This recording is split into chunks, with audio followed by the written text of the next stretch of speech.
अहिले म गुप्तेश्वर महादेव मन्दिर पुष्प पर्वतमा छु। यो गुप्तेश्वर महादेव मन्दिरभित्र धेरै माथि यो गुफाभित्र निकै आकर्षक किसिमले यो मन्दिर नेचुरल्ली विभिन्न भगवानहरूको मूर्तिबाट भएको छ।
गुप्तेश्वर महादेव मन्दिर कास्की कुस्मा पर्वतको मन्दिरभित्रमा गुफाबाट निस्किँदैछु। यसो हेर्दा प्राकृतिक रूपले भगवानका मूर्तिहरू आफै नेचुरल्ली बनावटको रूपमा देखिए। धेरै मन्दिरहरू शिवका मूर्तिहरू यहाँ अत्यधिक रूपले पाइए। भगवानप्रति आस्था, शिव भगवानप्रति जसको एउटा महिमा छ, सबै जो पनि एकचोटि कुस्माको यो गुप्तेश्वर मन्दिरमा यो गुफाभित्र आएर सबैले एकचोटि धार्मिक रूपले यहाँको महत्त्व, यहाँको आदर्श, यहाँको महिमा, विशेष सजावट निकै व्यवस्थित यो गुप्तेश्वर महादेव मन्दिरमा जो कोही पनि एकचोटि पाल्नु होला। यी मन्दिरहरू कसैले खरिद गरेर पैसाले कसैले डोनेसन गरेको होइन। भगवानप्रति आस्था मान्छेको विचारणीय अवस्था हेर्ने हो भने मन्दिरहरूमा पनि यस्तो एउटा प्राकृतिक बनावट छ जहाँ हामीले अद्भुत रूपले यसको अनुभूत गर्न पाउँछ। यो अनुभूत गर्नका निमित्त जो कोही पनि एकपल्ट गुप्तेश्वर महादेव मन्दिरको यो गुफाभित्र प्रवेश गर्न जरुरी देखियो। आज म संयोगले भगवानको कृपाले भनौँ यस गुफाभित्र छु।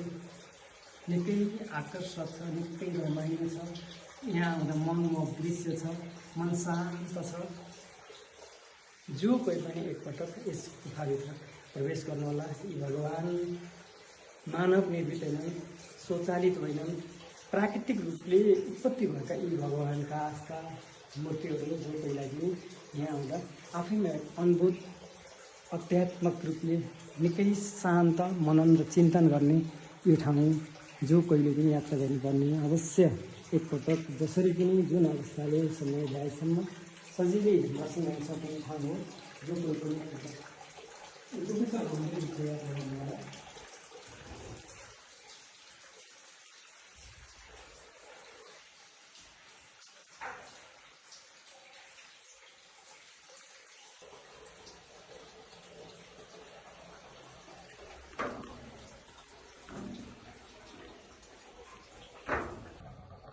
म अहिले गोपेश्वर मन्दिर गुफाभित्र छु।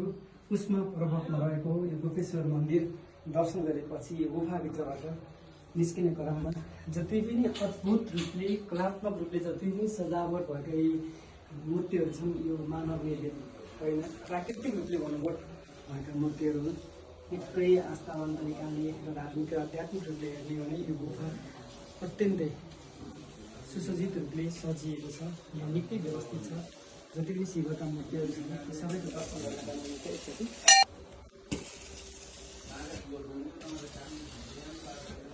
पर्सै लिएन कि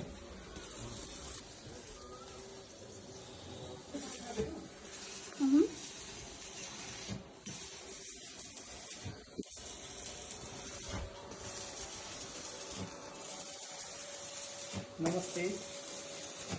म अहिले पर्वतकुशमा स्थित यो गोपेश्वर महादेव मन्दिरभित्र छु, जहाँ अहिले हामी गुफा प्रवेश गर्ने यो प्रवेशद्वार हो।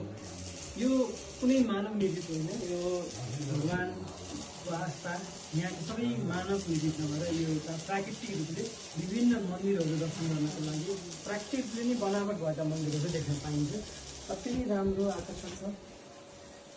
भगवान शिवप्रति आस्था राख्ने जो कहिले पनि यो मन्दिरमा आएर सबैले जे जति सहयोग गर्न सकिन्छ सहयोग गर्ने महानुभावहरूको लागि यो एउटा पवित्र धार्मिक तीर्थस्थल हो। जो कोही पनि एकपटक यो मन्दिरसम्म आउने कोसिस गर्नु होला। सहज र आरामदायी यात्राबाट पनि आउन सकिन्छ। हाम्रो गुरुहरू हुनुहुन्छ यहाँ। नमस्कार गुरुजी। यहाँ कतिको धार्मिक कतिको भिडभाड हुन्छ? खास कहिले भिडभाड हुने ठाउँ हो यो? सोमबार साउनको अनि शिवरात्रि अनि बाला चतुर्दशी मुख्य गरी शिवरात्रि र बाला चतुर्दशी अनि साउन महिनामा सोमबार।